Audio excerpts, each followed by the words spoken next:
Alexi Lalas on Fox's pregame. I wonder if anybody else caught this as well. He made a comment that just raised an eyebrow from me Go because on. I'm just not sure that I agree, but I want your perspective on it as well because Was it I about might Ron be DeSantis? oh no, I might be too much in a certain bubble here and too exposed to a certain element of Oh, the U.S. soccer fan base. Alexi said, I don't have the exact quote, but I don't think he would be mad at me paraphrasing it this way because it's the definitely the gist of what he said.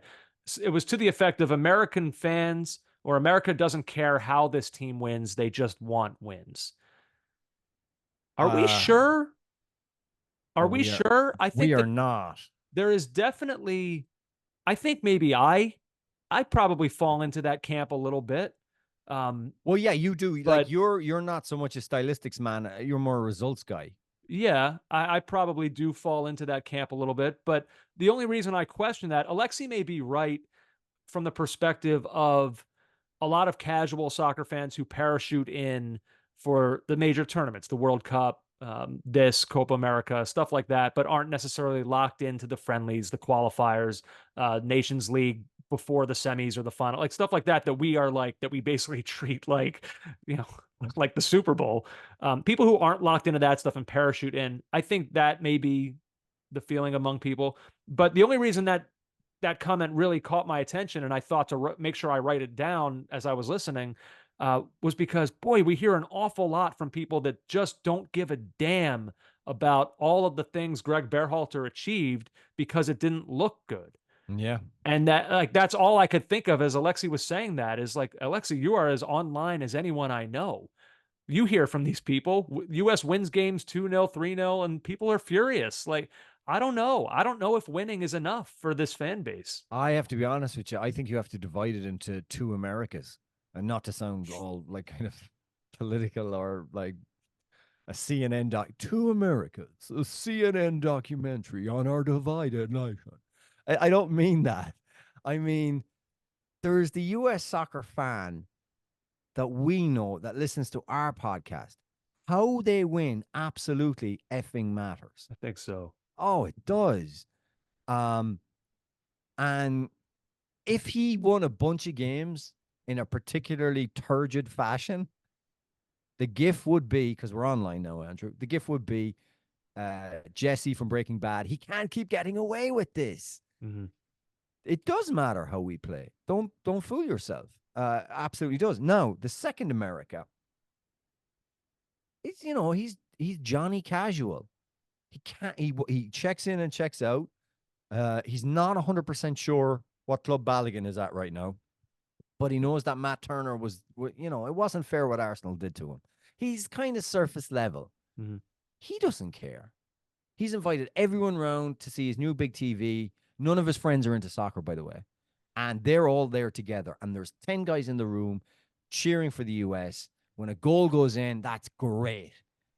When a save is made, that's super. They are not looking about passages of play through the back. They're not doing that.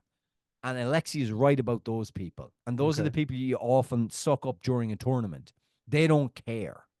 They're there for the wins. They're the same people who turn up at like if remember when the Olympics was in where it was Sochi or whatever, and the U.S. Hockey team, like there was people up at all hours drinking, and it was because of the event. It was because There's a thing.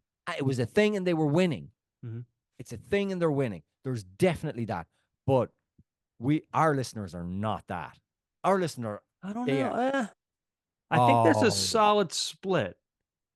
I think that there are some, look, I'm a diehard, but like I tend to fall into the if the US one nils their way to a Copa America crown, it will be I mean it will be it will be the biggest moment in US soccer history.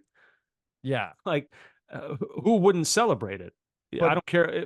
Will it matter what it looked like? let's you're okay. So you've gone too far now, Andrew. I got to pull Okay, you if they back. 1-0 their way to a semifinal appearance. That will get analyzed. The S will get analyzed out of that. Trust me. Yeah. I I mean, look, I this think you're you probably right. There's enough of our listeners who would be in the Mourinho Who else is a turgid kind of, but Conte. I mean, Tottenham basically. I lived this for a couple of years of back to back.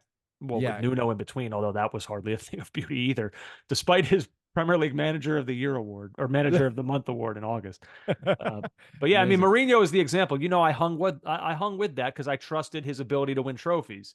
And you And weren't too bothered about the style of play, even though I wanted to belt you over the face with it no, every it was week. those were some that was a hard year. Dark times. No, I think I'm wrong. I'm going to revise that. I'm not wrong, actually.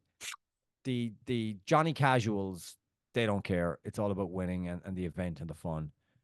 Then there's the serious fans who care about how we play, or rather care that Greg doesn't play the way they want him to. And then there's other fans who are serious fans too, but they just want wins. So it's probably cut into three. I would say that's how it goes. That leaves you with Yeah. 2/3 of people, JJ, who don't care how they win. So maybe Alexi has something. I don't know. Yeah. Maybe we'll put it to the animals. Can the animals do a poll? Newman, where's Newman? Newman's been slacking off lately. No, he hasn't. How Just dare get you? He has a young just child. he is a He's child been and he thinks he can just suddenly walk away from his unpaid internship. Well, I got news for you, Newman. I'm joking. Newman, can you put a poll up, please? um yeah, I'll be curious what people think. If the style matters or if the wins matter. I mean, the same could be said, what if the US were losing games 3-2, or like fun 2-2s? Is that better than an ugly 1-0 win? I'll take the win. I don't know. Call me a simpleton. I will take the ugly win over the You're a fun, high philistine more than a scoring draw. simpleton. I just will. Yeah. I want to win. I want to see this team win. And I don't really, yeah, I kind of don't care what it looks like. Yeah, That's crazy. Because we spent the last hour just talking about a win that didn't look good. I think I care maybe a little bit more. Like if it's Tottenham, and I know I fought through it with Mourinho and Conte, so maybe I sound like I'm contradicting myself a bit. But like over the course, that's like a 9 month season. Like there, yes, I need a little bit of Ange ball to help get me through the months, those middle months, stuff like that, a little bit of fun. But for these short burst tournaments, 1 month, bang, like Yeah, I'll take it. I don't care. It'll that's be why the celebration will be just as much fun afterwards. The beer will be flowing just the same celebrating there's no afterwards, long regardless of how they term did it. there's no long term program building with Andy. It's the tournament, bang, win it. Yeah. Part of me is like, look at Portugal, look at Greece, two classic examples of get in, get the job done, get out. Made history, gets remembered forever. People had a memory. They have a memory now that they'll never forget. And in many I ways, want that's that. exactly what Italy did in Euro. Can you think how Kinda, stinking in Italy have been since maybe 2006? kinda, yeah. They got in, got out, and won in 2020, and then got completely out of World Cups.